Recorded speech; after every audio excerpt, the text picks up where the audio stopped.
देखते हुए युवाचार्य बनाना बहुत ज्यादा जरूरी था। उस वक्त बहुत सारे ऐसे कैपेबल संत थे, किसको युवाचार्य बनाना ये प्रश्न चिन्ह था। उस वक्त एक नया पद निकाला गया, उपाचार्य। आचार्य श्री आनंद ऋषि जी महाराज के बाद उपाचार्य देवेंद्र मुनि जी महाराज बने।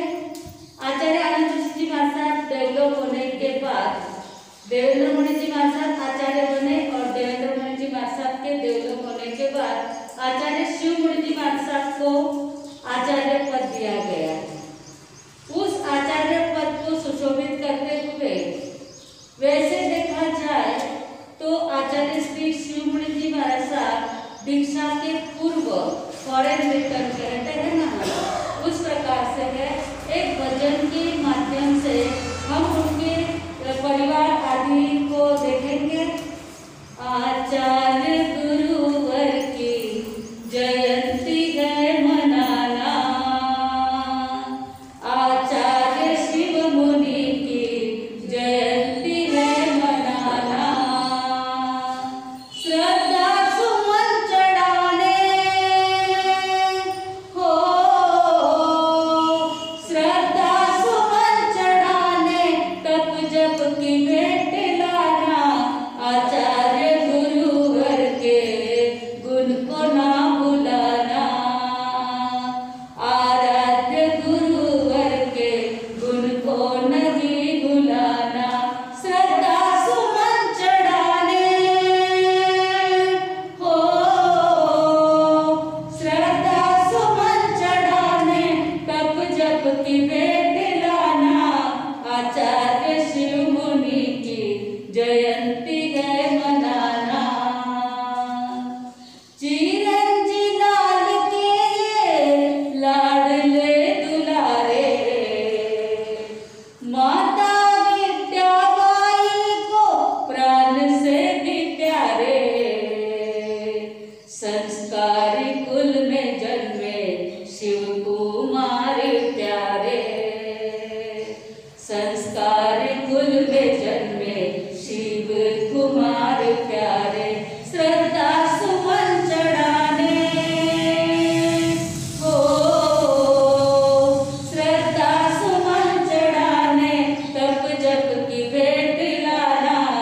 आचार्य शिव मुनि की जयंती है मनाना, आचार्य शिव मुनि की जयंती है मनाना।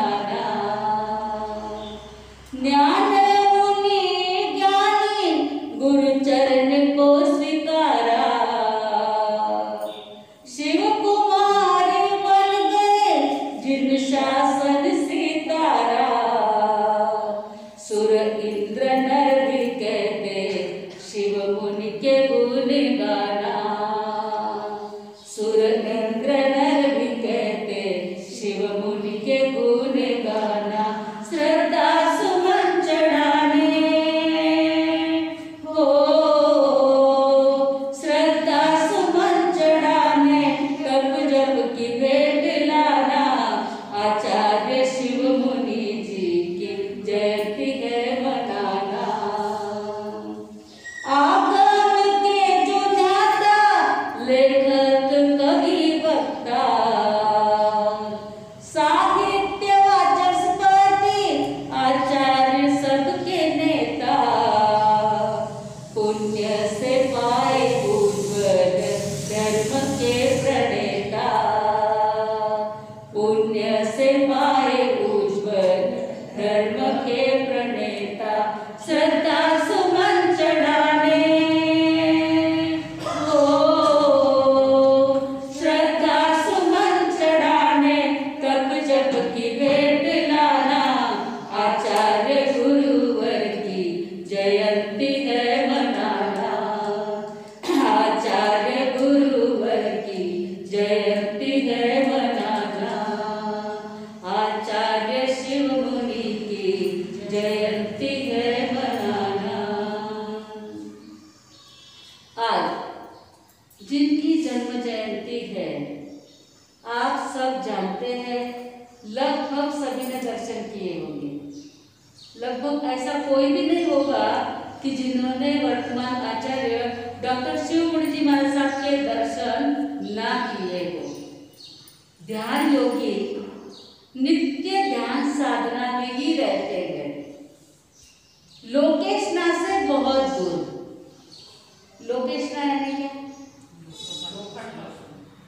लोकांपासून दूर म्हणजे लोगों को ऐसी इच्छा रहती है हमारे पास में बहुत लोग आने चाहिए, वो हमारे भक्त बनने चाहिए, लेकिन उनको कोई लोकेशना ही नहीं है। एशना यानी इच्छा, लोगों को इकट्ठा करने की या लोगों को अपना बनाने की जो इच्छा है उससे बहुत दूर है। वदनम प्रसाद सदनम, उनकी जो मुखाकृति है वो आनंद का घर है। शांत गंभीर सौम्य मुद्रा जिनकी है, वदनम प्रसाद सदनम। सदयम हृदयम, हृदय में हमेशा दया भरी रहती है। सुधा मुचो वाचन, मुख में से सुधा यानी अमृत वर्षा होती हो, इस प्रकार से हमेशा मीठी वाली ही बोलते हैं। सुधा मुचो वाचः कर्णम परोपकरणम, करना है तो परोपकार करना। एषाम केशाम नते वंद्य, ऐसे आचार्य को कौन वंदन नहीं करते हैं? सभी ही वंदन करते हैं। एक उम्र होने के बाद उन्होंने अपने आत्मा का ध्यान, आत्मा का चिंतन करने में समय लगाने की ठान ली है। बस अब मुझे ज्यादा चातुर्मास नहीं करने हैं।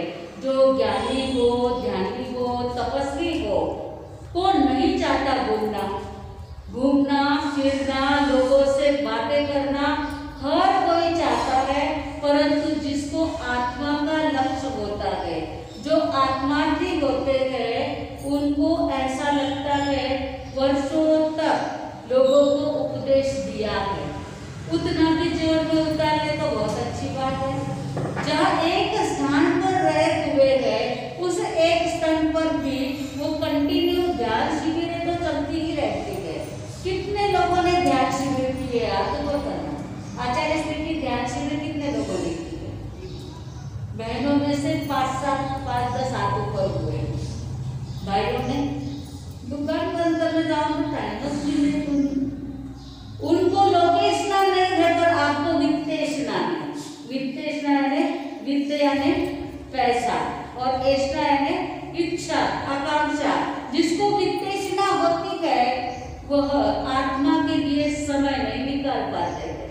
थोड़ा समय अपने लिए निकालो, क्योंकि जो दिखता है वो सब यहाँ रहने वाला है। जो दिखता है वो सब यहाँ रहने वाला है, और जो नहीं दिखता है वही साथ में आने वाला है।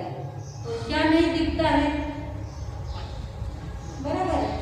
हमारा आत्मा किसी को नजर आ रहा है, हम आत्मा है ये कैसे जानते हैं? हम हलन चलन कर रहे हैं, बोल रहे हैं, देख रहे हैं। एक बार इस शरीर में से आत्मा निकल गया तो ना हम देख पाएंगे, ना सुन पाएंगे, ना हल पाएंगे, ना चल पाएंगे। आत्मा ये लोक की यात्रा करके परलोक में चला जाएगा तो दिखने वाली सारी वस्तु कहाँ रह जाएगी? यहाँ की है। जो साथ में आने वाला नहीं है उसके लिए पूरी जिंदगी ऐसी ही चली जा रही है, और जो साथ में आने वाला है उसकी शुद्धि के लिए, उसके पोषण के लिए आत्मा को भी भोजन की आवश्यकता है। शरीर का भोजन अनाज है तो आत्मा का भोजन धर्म ज्ञान है। ज्ञान दर्शन चारित्र यह आत्मा का भोजन है, और यही मोक्ष का मार्ग है। मोक्ष में जाना है आपको, हमको, सबको। सम्यक दर्शन ज्ञान चारित्राणि मोक्ष मार्ग। हमने ज्ञान दर्शन चारित्र के ऊपर विचार कर लिया, अब मार्ग तो बता दिया है, अब किसको चलना चाहिए उसके ऊपर। सम्यक दर्शन, सम्यक ज्ञान, सम्यक चारित्र को यदि अन्य दर्शन के द्वारा आपने समझने का प्रयत्न किया, किसी भी धर्म में ज्ञान दर्शन चारित्र के बिना कोई बात नहीं है। सभी जगह पर ज्ञान दर्शन चारित्र तो चाहिए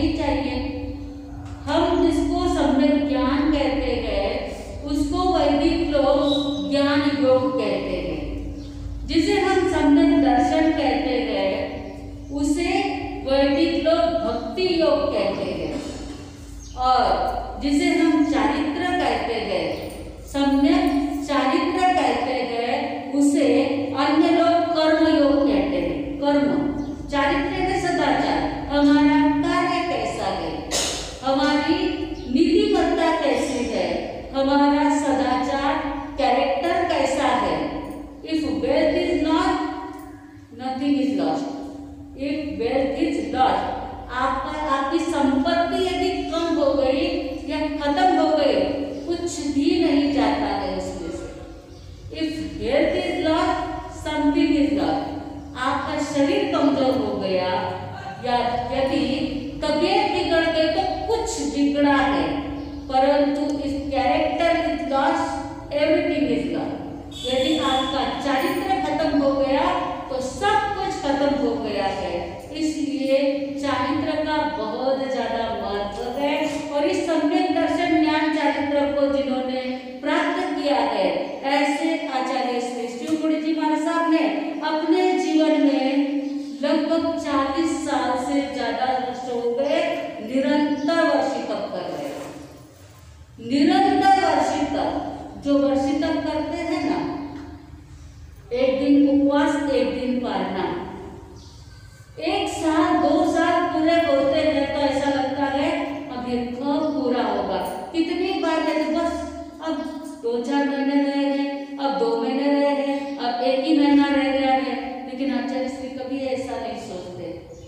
चालू ही है, तपश्चर्या करना कोई आसान बात नहीं है, और उसमें भी एक बार मास कमर करके छुट्टी हो जाना एक बार ठीक है, परंतु लगातार 12 मास तप के अंदर रहना बड़ी कठिन तपस्या है।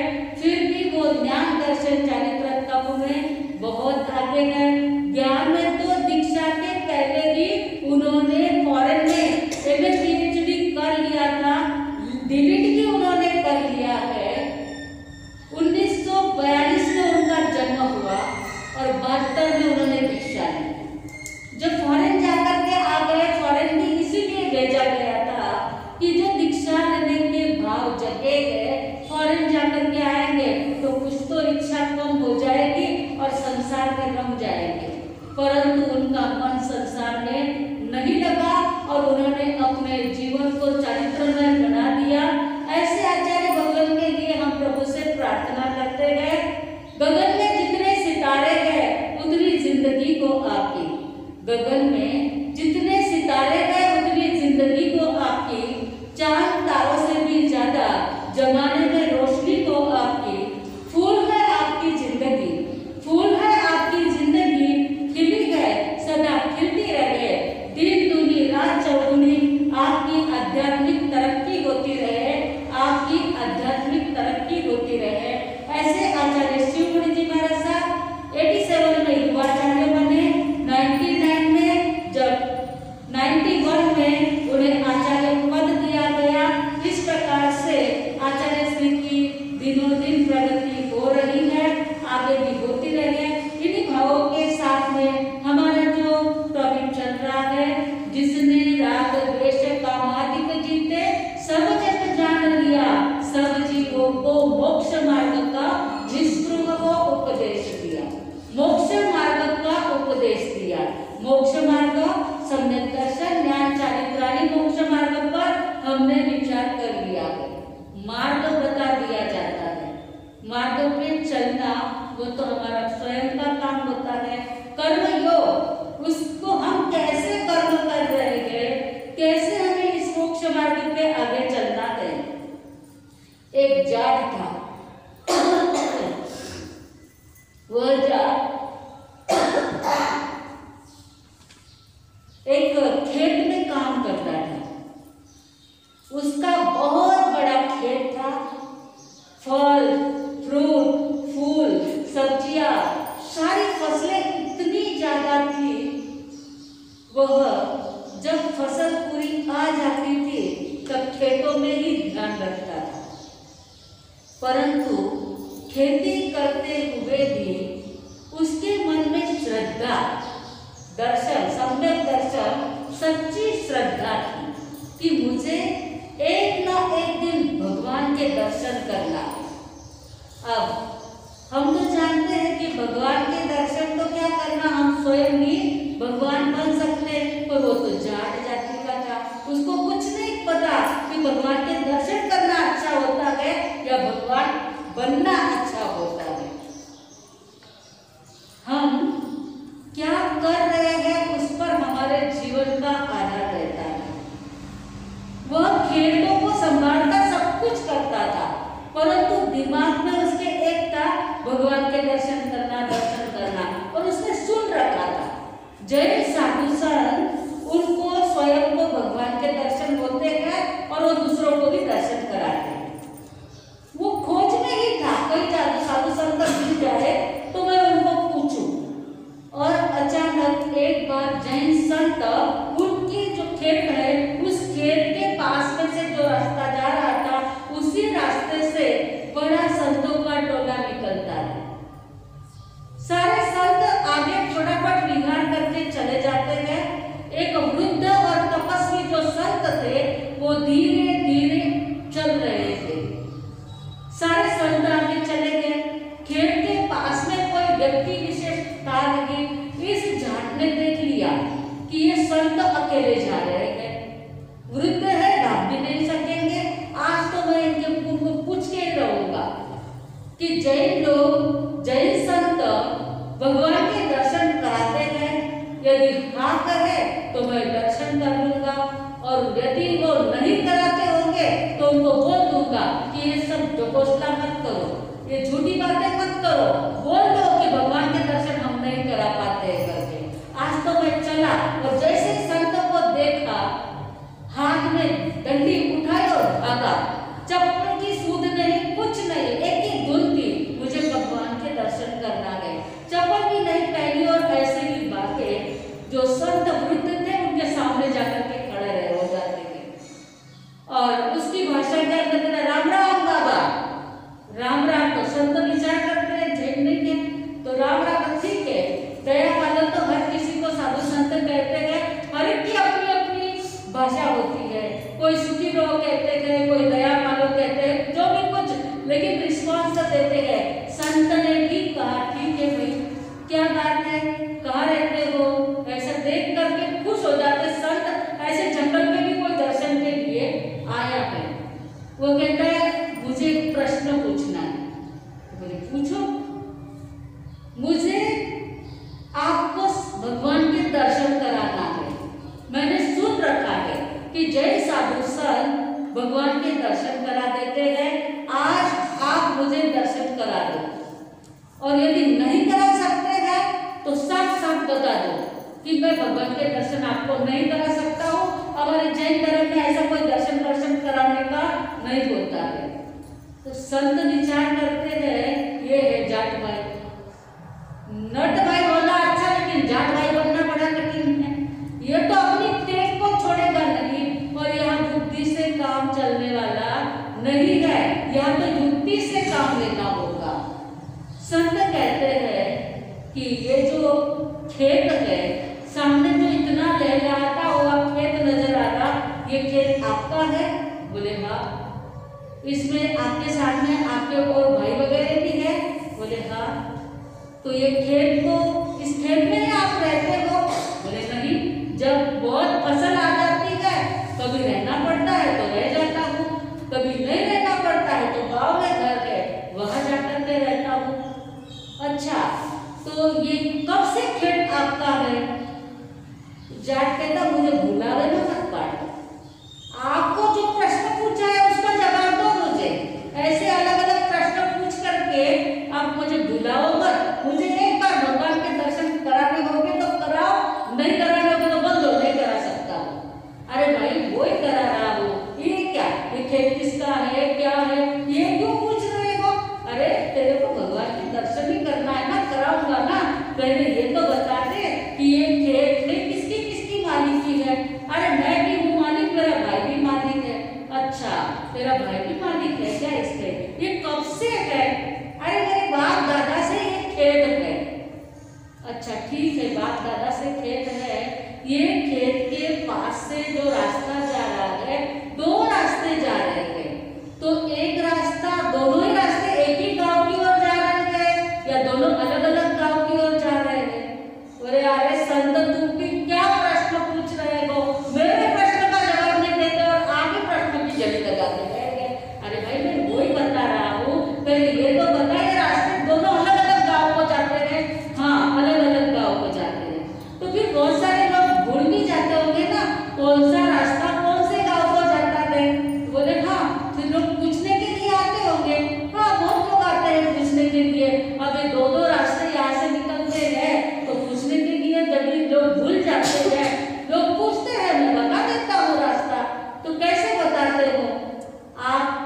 से इशारा करके बताते हो या स्वयं चलकर जा करके उनको रास्ता बताते हो? अरे संत आप भी कितने भोले हैं, मैं क्या पागल हूँ क्या? पैर भी दुखाऊं, साथ में चल करके जाऊं और रास्ता बताऊं? संत यही सुनना चाहते थे उससे। अरे ये तो बताना फिर तू कैसे जाता है? अरे मैं तो यहाँ से इशारा करके बता देता हूँ, ये रास्ता इस गांव में जाता है और ये रास्ता इस गांव में जाता है। अच्छा ऐसी बात है क्या? तो हम संत भी किसी के नौकर नहीं है, हम भी खाली मोक्ष जाने का रास्ता बता देते हैं। इस रास्ते से जाओगे तो भगवान तुम स्वयं बन जाओगे, भगवान के दर्शन करने की जरूरत नहीं, आप खुद भी भगवान बन जाओगे।